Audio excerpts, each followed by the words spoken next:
ozishingiz uchun judayam zo'r maslahat. Ko'pchilik bu haqida biladi, lekin qo'llamaydi va asl sababini bilmaydi.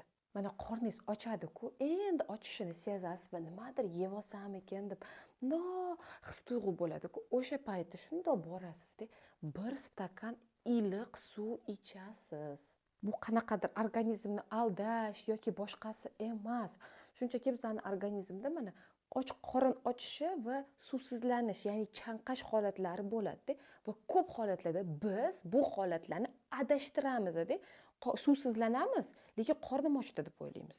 Va albatta nimadir yeb olamiz, lekin birgina stakan suv bilan bu holat yo'qolardi.